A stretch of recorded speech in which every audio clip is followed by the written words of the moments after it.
Hello student, कैसे हैं आप सभी। आई होप आप लोग अच्छे होंगे, पढ़ाई कर रहे होंगे। तो फ्रेंड्स, यूपी बोर्ड मैथ्स में आप सभी का स्वागत है। तो आज की इस वीडियो में हम प्रश्नावली 3.1 के 6 नंबर क्वेश्चन से स्टार्ट करेंगे और 10 नंबर क्वेश्चन तक हम सॉल्व करेंगे। तो हम आपको बता दें कि इसके पहले की वीडियो में हम 5 नंबर क्वेश्चन तक सॉल्व कर चुके हैं। अगर आपने इसके पहले की वीडियो को नहीं देखा है तो आप इसी चैनल के प्ले में जाकर वहाँ से एक तरफ से वीडियो को देख सकते हैं। यदि फ्रेंड्स आपने पहला और दूसरे चैप्टर को कंप्लीट नहीं किया है तो वहाँ से आपको ये चैप्टर भी मिल जाएंगे, वहाँ से आप उसको कवर कर लीजिएगा। तो चलिए यहाँ पर प्रश्नावली 3.1 के 6 नंबर क्वेश्चन को पढ़ते हैं। इसमें कह क्या रहा है। इसमें कह रहा है निम्न के समीकरणों से यक्स वाई तथा जेड के मान ज्ञात कीजिए। तो यहाँ पर हमें यक्स वाई और जेड के मान को ज्ञात करना है। तो चलिए पहले क्वेश्चन को नोट करते हैं और इसको सॉल्व करते हैं। तो देखिए फ्रेंड्स, यहाँ पर इसको सॉल्व करने के लिए आपको यहाँ पर थोड़ा-सा समझना होगा। यहाँ पर ये जो कुछ इस टाइप से दिया गया है, दोनों अवयव कब बराबर होंगे? जब यहाँ पर देखिए, यहाँ पर ये जो 4 दिया गया है, यहाँ पर भी 4 होना चाहिए, यहाँ पर 3 है तो यहाँ पर भी 3 होना चाहिए, यहाँ पर x है, मतलब यहाँ पर कोई संख्या होगी तो यहाँ से देखते हैं, यहाँ पर 1 है तो यहाँ पर भी 1 होना चाहिए और यहाँ पर 5 है तो यहाँ पर भी 5 है ना। तो अब यहाँ पर आपको इस क्वेश्चन को देखकर क्या समझ में आया है? तो यहाँ पर लिखेंगे सॉल्यूशन। तो यहाँ पर देखिए, आप जानते हैं दोनों अवयव यहाँ पर बराबर होंगे जब उनके संगत अवयव बराबर होंगे। तो यहाँ पर y के स्थान पर क्या है, यहाँ पर 4, तो y इक्वल टू कितना है 4। और यहाँ पर x के स्थान पर कितना है 1, तो x का मान 1 होना चाहिए और z का मान कितना होना चाहिए 3। तो मतलब कि जब y का मान 4 और x का मान 1 और z का मान 3 होगा तब ये दोनों अवयव बराबर होंगे। तो आपसे क्वेश्चन में कह रहा था कि x y और z का मान ज्ञात करिए। तो यहाँ पर ये x y और z के मान ये हैं। तो बस इसमें आपको इतना ही सॉल्व करना है। तो चलिए नेक्स्ट क्वेश्चन को सॉल्व करते हैं। अब यहाँ पर सेकेंड नंबर क्वेश्चन यहाँ पर नोट कर लिए हैं। तो चलिए इसको सॉल्व करते हैं। तो लिखेंगे सॉल्यूशन। अब यहाँ पर देखिए x प्लस वाई किसके बराबर होगा, 6 के बराबर होगा। तो यहाँ पर x plus Y equal to 6 और यहाँ पर 5 प्लस जेड इक्वल टू यहाँ पर किसके बराबर, 5 के बराबर। और यहाँ पर ये जो एक्स वाई दिया गया ये किसके बराबर हो जाएगा, 8 के बराबर होगा। ठीक है ना। अब यहाँ से अगर आप देखें तो इसमें से अगर आप जेड की वैल्यू को फाइंड करना चाहें तो Z is equal to 5 minus 5 equal to यहाँ पर ये 0। जेड का मान कितना आ गया है 0। इसी टाइप से यहाँ पर इसको भी आप सॉल्व कर सकते हैं। तो यहाँ पर इसको हम क्या करेंगे, समीकरण 1 मान लेते हैं और यहाँ पर इसको हम समीकरण 2 मान लेंगे। तो यहाँ पर लिखेंगे समीकरण 1 से, समीकरण 1 से मतलब कि x इक्वल टू यहाँ पर 6 माइनस वाई हो जाएगा। अब यहाँ पर लिखेंगे x का मान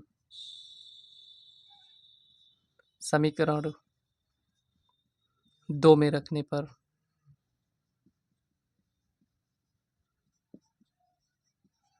तो चलिए 2 में रखते हैं इसमें। तो यहाँ पर कितना हो जाएगा, तो x का मान 6 माइनस वाई है तो यहाँ पर लिखेंगे 6 माइनस वाई और यहाँ पर ये हो जाएगा y इक्वल टू यहाँ पर ये 8 होगा। अब इसको सॉल्व कर लीजिए। तो यहाँ पर 6y माइनस वाई स्क्वायर और इक्वल टू 8। अब इसको यहाँ पर हम साइड में सॉल्व कर लेंगे। तो देखिए यहाँ पर माइनस है तो यहाँ पर माइनस को कॉमन लेते हैं पहले। तो चलिए पहले माइनस कॉमन नहीं, इसको इधर पहले लेकर आते हैं। तो यहाँ पर ये हो जाएगा minus Y square plus 6y minus 8 equal to 0।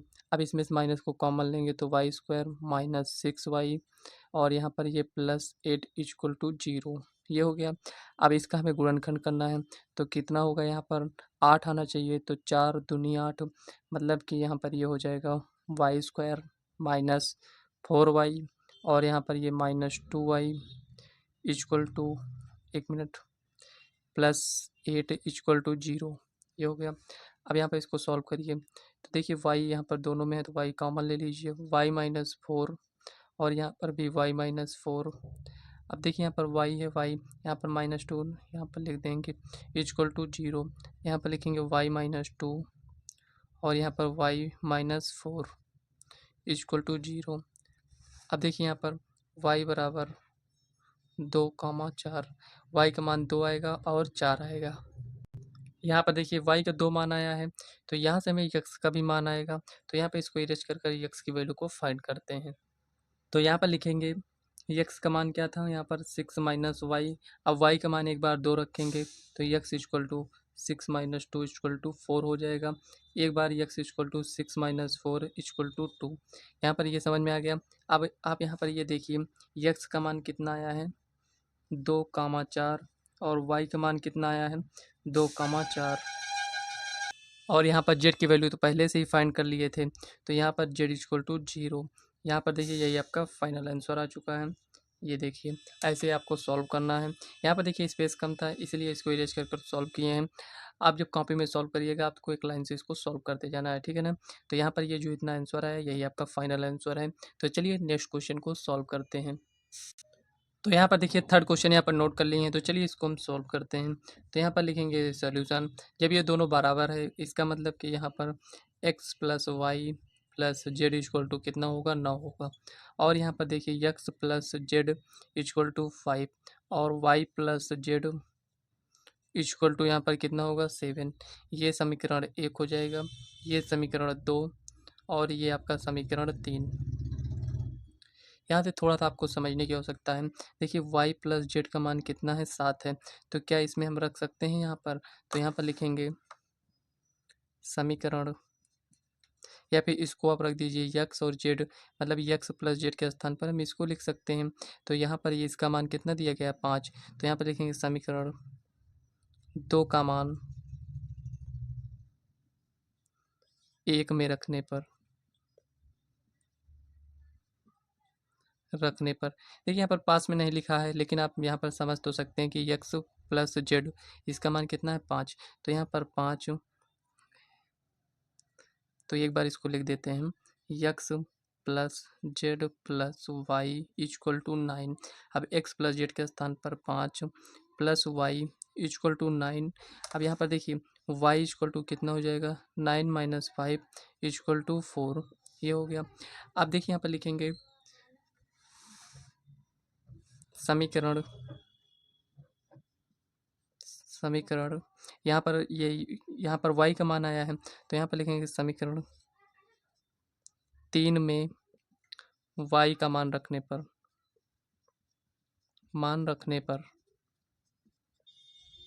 जब y का मान इसमें रखेंगे समीकरण 3 में, तो y का मान कितना है 4, तो यहाँ पर लिखेंगे y plus Z equal to 7। y का मान 4 plus Z equal to 7, Z equal to 7 minus 4 equal to यहाँ पर 3। देखिए जेड की भी वैल्यू हम फाइंड कर चुके हैं, तो यहाँ पर y की और जेड की मान, तो हमें x का मान ज्ञात करना है। अब तो यहाँ पर हम समीकरण 2 में भी रख सकते हैं, 1 में भी रख सकते हैं, ठीक है ना। तो यहाँ हमें कम कैलकुलेशन करना पड़ेगा, तो इसलिए समीकरण 2 में रखेंगे। तो लिखेंगे जेड का मान समीकरण 2 में रखने पर। तो इसको हम यहाँ पर साइड में सॉल्व कर लेते हैं। लिखेंगे x का मान, 1 मिनट, जेड का मान समीकरण 2 में रखने पर, तो यहाँ पर 2 कौन सा है x plus Z equal to यहाँ पर कितना दिया गया है 5, जेड का मान 3 आया है, तो यहाँ पर लिखेंगे x प्लस 3 इक्वल टू 5। तो x इक्वल टू 5 माइनस 3, तो x इक्वल टू यहाँ पर 2 हो जाएगा। अब यहाँ से आप देख सकते हैं x और y और z की वैल्यू फाइंड हो चुका है, तो यहाँ पर लिख लेते हैं। तो यहाँ पर देखिए x का मान कितना है 2, y का मान कितना है यहाँ पर 4, z का मान कितना है यहाँ पर 3। तो ये आपका फाइनल आंसर हो जाएगा, ये इतना। तो ठीक है फ्रेंड्स, यहाँ पर आपका क्वेश्चन सॉल्व हो चुका है। तो चलिए नेक्स्ट क्वेश्चन को देखते हैं क्या दिया गया है। अगर आपने अभी तक चैनल को सब्सक्राइब नहीं किया है तो चैनल को सब्सक्राइब कर लीजिएगा, क्योंकि इसी टाइप से हम सभी क्वेश्चन को सॉल्व करने वाले हैं। तो यहाँ पर देखिए 7 नंबर क्वेश्चन इसमें दिया गया है, a minus B 2a plus C 2a minus B 3c plus D equal to ये इसके बराबर है। तो 7 नंबर क्वेश्चन में आप यहाँ पर क्वेश्चन को देख सकते हैं, इसमें हमें a b c d का मान ज्ञात करना है। यहाँ पर लिख देते हैं a comma b comma c comma d का मान ज्ञात कीजिए। यहाँ पर इसकी वैल्यू हमें फाइंड करना है। तो चलिए इसको हम सॉल्व करते हैं। तो यहाँ पर लिखेंगे सॉल्यूशन। अब यहाँ पर देखिए a minus B equal to किसके बराबर है -1 के, और यहाँ पर देखिए 2a plus C equal to किसके बराबर है 5 के, 2a minus B equal to यहाँ पर 0 के बराबर हो जाएगा। और उसके बाद यहाँ पर आते हैं 3c plus D equal to यहाँ पर 13 के बराबर है, ये हो गया। ये आपका समीकरण 1 है, ये समीकरण 2 है, यहाँ पर ये समीकरण 3 है और यहाँ पर ये समीकरण 4 है। ये हो गया। अब यहाँ से हम इसका मान ज्ञात कर सकते हैं। तो यहाँ पर अगर इसको हम थोड़ा-सा और सॉल्व करना चाहें आगे, तो यहाँ पर ये 2a इक्वल टू बी, ये हो गया। अब कहीं पर हमें 2a दिखेगा तो यहाँ पर इसके स्थान पर इसको हम रख सकते हैं। लेकिन यहाँ पर आपको ये ध्यान देना है कहाँ से हम क्वेश्चन को सॉल्व कर सकते हैं, क्योंकि यहाँ पर ये इस रूप में दिया गया है तो हम कैसे इसको सॉल्व करें। तो यहाँ पर आप देख सकते हैं कि ये जो दोनों दिया गया है, यहाँ पर a माइनस बी है, यहाँ पर 2a minus B equal to 0 दिया गया है। तो कहीं ना कहीं फ्रेंड्स इससे हमें a या b का मान हम ज्ञात कर सकते हैं। तो इसको हम नहीं सॉल्व कर यहाँ पर इन दोनों को सॉल्व करते हैं। तो देखिए फ्रेंड्स, इसको इजी तरीके से अगर सॉल्व करना चाहते हैं तो यहाँ पर 2 से हम गुणा करेंगे। 2 से जैसे इसमें हम गुणा करेंगे, 2a minus 2b equal to -2 हो जाएगा। अब यहाँ पर देखिए दोनों सेम हो गया, मतलब कि अगर इसको आप समीकरण, यहाँ पर देखिए 1 2 3 4 था तो इसको हम 5 दे देते हैं, ठीक है ना। यहाँ पर ये इतना बन गया तो यहाँ पर लिखेंगे, यहीं पर लिख देते हैं समीकरण,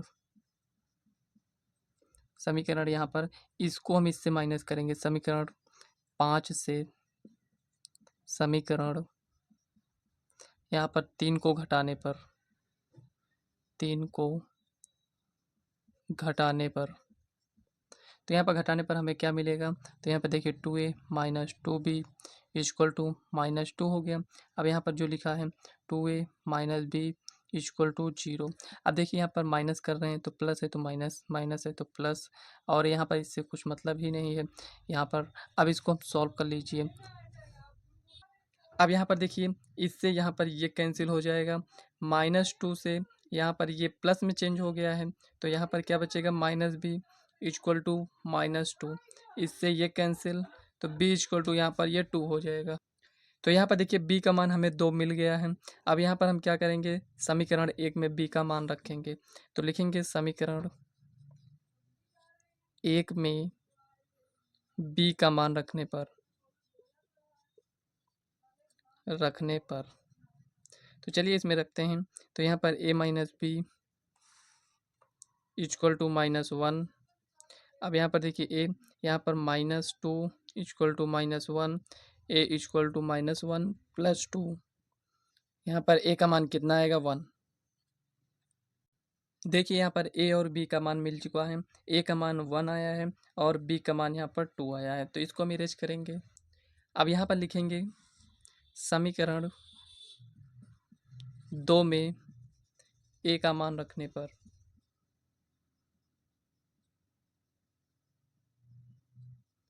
तो यहाँ पर समीकरण 2 ये दिया गया है, तो यहाँ पर लिखेंगे 2a plus C equal to 5। तो यहाँ पर a का मान 1 है तो 2 गुणे 1 प्लस सी इक्वल टू 5, तो c equal to 5 minus 2 equal to 3, मतलब कि c का मान कितना आया, 3। तो यहाँ से हमें c का भी मान मिल गया 3। अब यहाँ पर हमें d का मान ज्ञात करना है, तो इसमें हम c का मान अगर रख देंगे तो हमें d की वैल्यू फाइंड हो जाएगी। तो यहाँ पर इसको इरेज करके यहीं पर सॉल्व कर लेते हैं। तो यहाँ पर लिखेंगे समीकरण 4 में d का मान रखने पर,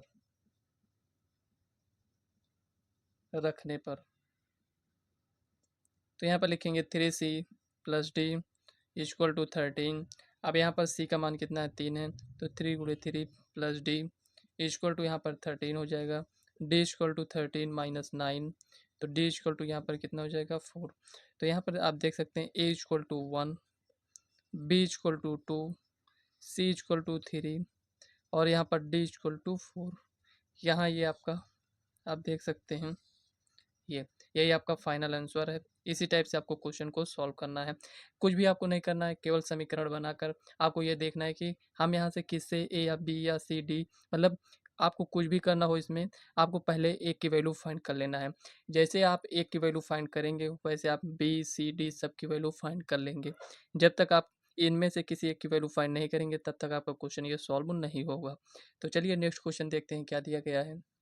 अब यहाँ पर देखिए फ्रेंड्स, इस क्वेश्चन को पढ़कर आप बताइए, क्या यहाँ पर इस क्वेश्चन को हमको बताने की आवश्यकता है? आप कहेंगे नहीं, क्योंकि फ्रेंड्स यहाँ पर ये जो क्वेश्चन इसमें कह रहा है ए इक्वल टू, यहाँ पर एक आव्यूह दिया गया है, एम क्रॉस एन लिखा है, एक वर्ग आव्यूह है। जब ये वर्ग आव्यूह है तो इसमें कह रहा है कि यम एन से छोटा होगा, यम एन से बड़ा होगा, एम बराबर एन होगा, इनमें से कोई नहीं। तो यहाँ पर फ्रेंड्स कौन सा ऑप्शन सही होगा? तो वर्ग आव्यूह मतलब कि कोई भी आप आव्यूह मान लेते हैं, जैसे 2, 3, -1, 5, ये एक वर्ग आव्यूह है। और यहाँ पर 2, 3, 4, 5, 6, 7, ये आपका एक वर्ग आव्यूह है। नहीं, ये वर्ग आव्यूह नहीं है, ये वाला वर्ग आव्यूह है। कैसे यहाँ पर? तो यहाँ पर फ्रेंड्स, यहाँ पर ये वर्ग आव्यूह क्यों है? तो यहाँ पर आप पंक्ति को काउंट करिए, 1, 2, स्तंभ को 1, 2, ये हो गया।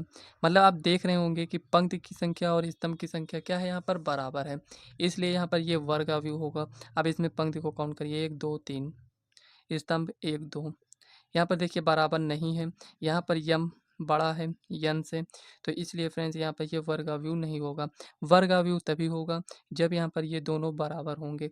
आप यहाँ पर 3x3 का भी बनाकर चेक कर लीजिएगा, उसमें भी आपका कुछ इस टाइप से आएगा, 4x4 ऐसे आएगा, ठीक है ना। तो यहाँ पर आपको ये देखना है कि ये क्या होता है, यम होता है, ये यन। तो यहाँ पर भी यम का मान 2 है, यहाँ पर यन का मान 2 है, इसका मतलब कहीं ना कहीं यम बराबर क्या है, यन है।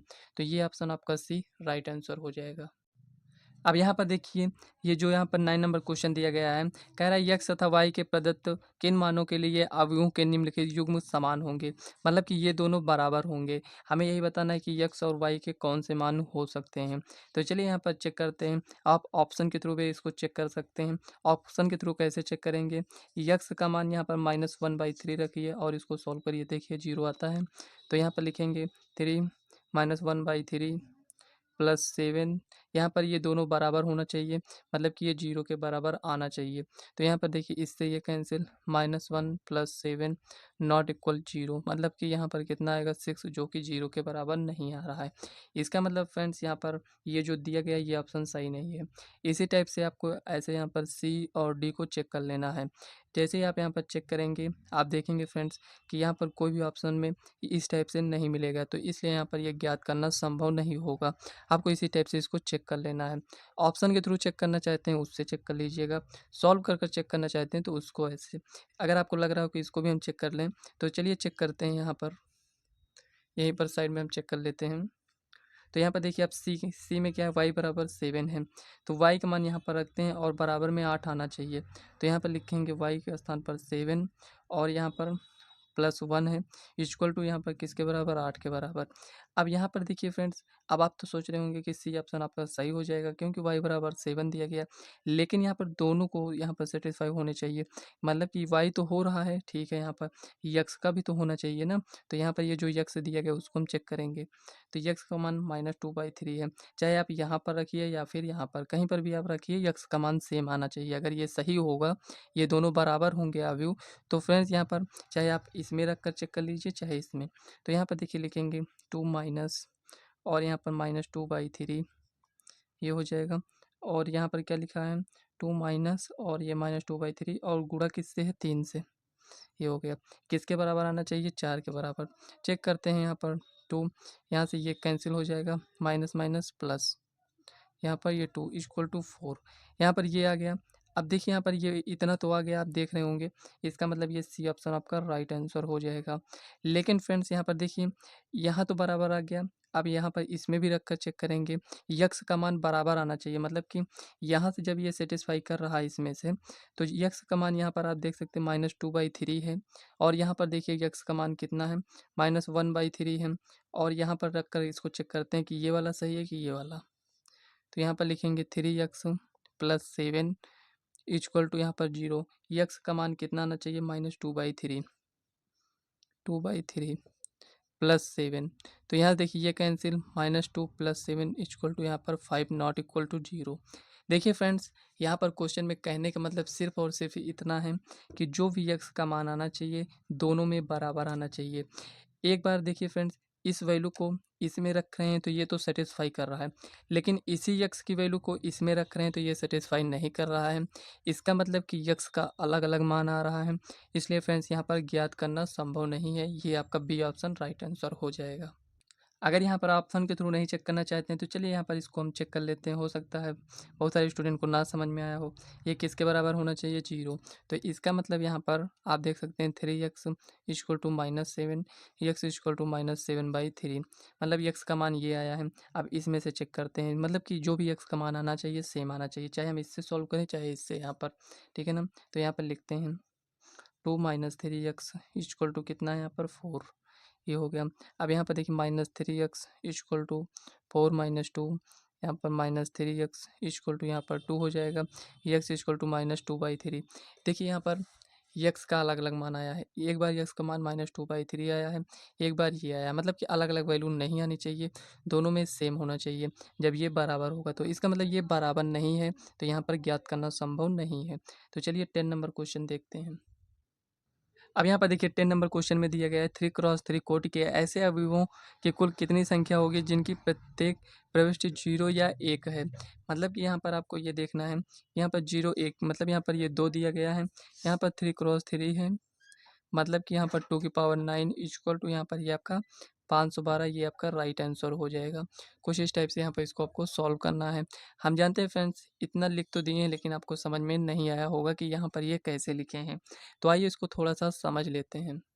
तो यहाँ पर देखिए ये जो कह रहा है प्रविष्टि, प्रविष्टि 0 या 1 का यहाँ पर क्या मतलब है। तो यहाँ पर देखिए 3x3 का हमें एक ऐसा व्यू बनाना है। यहाँ पर ये कुछ इस टाइप से इसको आप रख सकते हैं, 0 0 0 0 0 0 0 0, यहाँ पर 1 रख देंगे।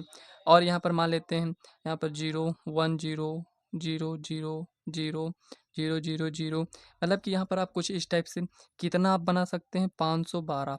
तो मतलब कि एक बार आप एक यहाँ पर रखेंगे, एक बार यहाँ, एक बार यहाँ, मतलब कि ऐसे ऐसे हो सकता है आप इस टाइप से बनाएं कि 1 1 1, यहाँ पर ऐसे ऐसे बना लें, यहाँ पर 0 रख दें, कुछ इस टाइप से ऐसे। तो मतलब कि ऐसे आप कितना बना सकते हैं। तो यहाँ पर प्रविष्टि कितना दिया गया है, 2 दिया गया है, और यहाँ पर हमें अवयव कितने की रचना करनी है, 3x3 की। तो यहाँ पर 2 की पावर 9 हो जाएगा, और इसको सॉल्व करेंगे तो 512 होगा, ठीक है ना। इस टाइप से आपको क्वेश्चन को सॉल्व करना है। देखिए फ्रेंड्स, ये प्रश्न वाले 3.1 के सभी क्वेश्चन को हम सॉल्व कर चुके हैं। लेकिन हाँ, अगर आपको कहीं पर किसी भी क्वेश्चन में किसी भी प्रकार का डाउट होता है तो आप कमेंट कर कर पूछ सकते हैं। क्योंकि फ्रेंड्स अगर डाउट रहेगा तो आप क्वेश्चन को समझेंगे नहीं, और उसको फ्रेंड्स हो सकता है एग्जाम में आप गलत कर दें। तो अगर आपको कहीं पर कोई भी डाउट होता है तो आप कमेंट कर कर पूछ सकते हैं। और फ्रेंड्स अगर आपने अभी तक चैनल को सब्सक्राइब नहीं किया है तो चैनल को सब्सक्राइब कर लीजिएगा, क्योंकि सभी क्वेश्चन को हम डिटेल से सॉल्व करने वाले हैं। और इस वीडियो को अपने फ्रेंड्स को भी शेयर करिएगा, ताकि फ्रेंड्स वो भी पढ़ सकें। तो चलिए फ्रेंड्स, मिलते हैं नेक्स्ट वीडियो में, तब तक के लिए बाय।